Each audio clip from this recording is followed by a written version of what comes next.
Hello, everyone, and welcome back to A Rose Within the Thorns. I'm Mr. Rose, and I'm so glad you've joined me for the very first episode of Season 5, our poetry edition. This season is all about deconstructing poetry.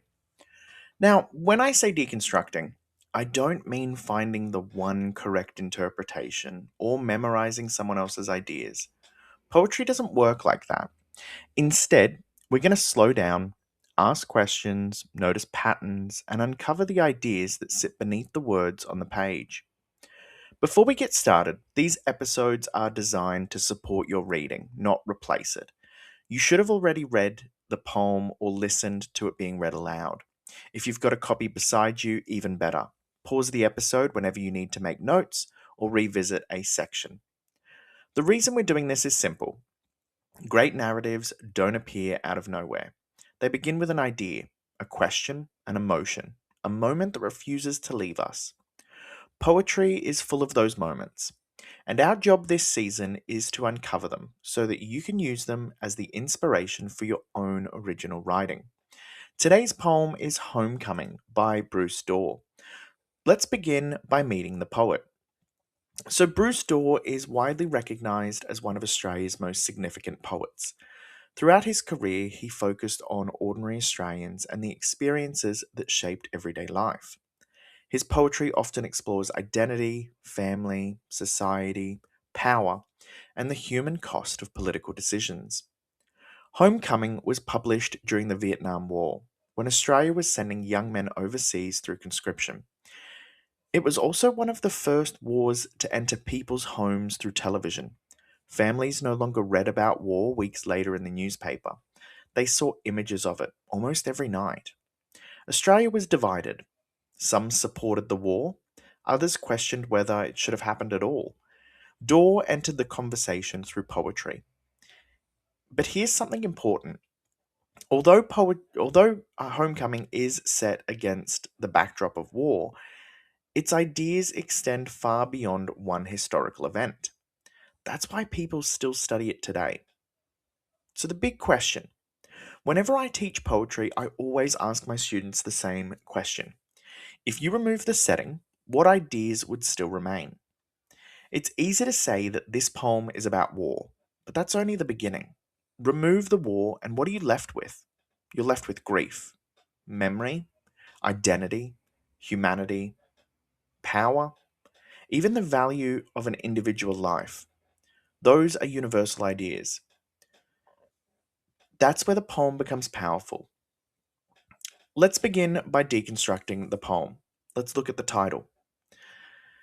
Homecoming is usually a word filled with warmth. We think about celebration, family, achievement, and reunion. Dawe deliberately plays on those expectations. Before we've even read the first line, we're already carrying assumptions about what a homecoming should look like. As the poem unfolds, those expectations are challenged, forcing us to rethink not only the title, but also our understanding of conflict and its consequences. Titles matter. Always ask yourself why a poet chose those particular words. Now let's look at the structure.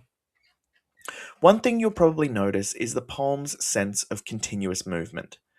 There are very few moments where readers are encouraged to stop and breathe. Instead, the poem moves relentlessly forward. Why?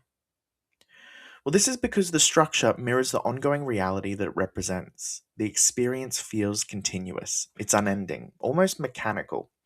That sense of momentum becomes part of the poem's meaning. Next, notice the repetition.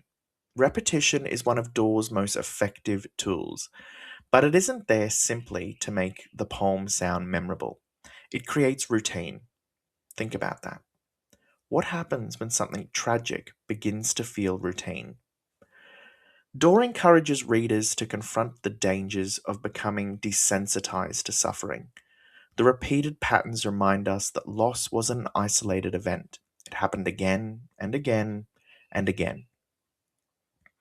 Now let's look at some language.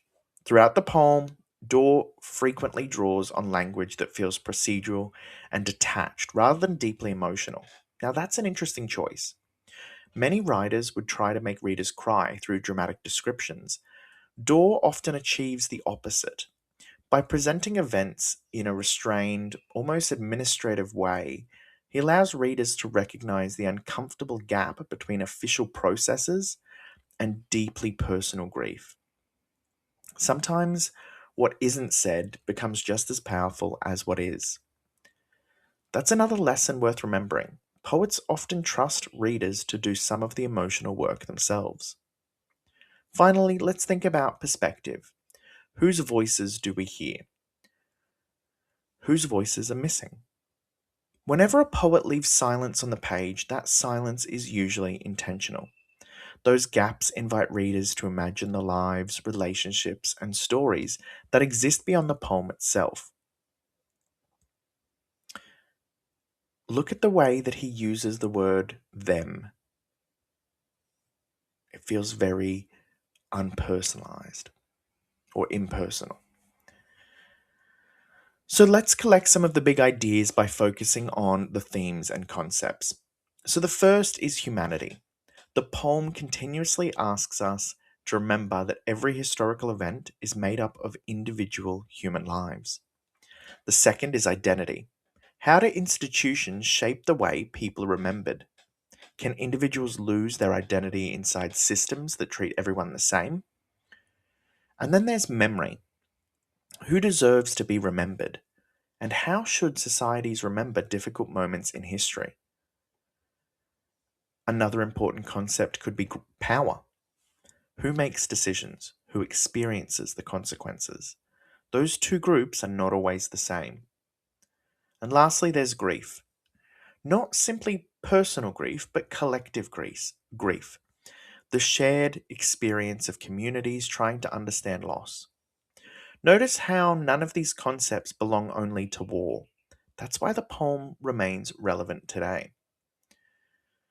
So, my analysis tip here is something I tell my English class: don't stop at just looking at the techniques. Anyone can focus on repetition, but that's not that analysis.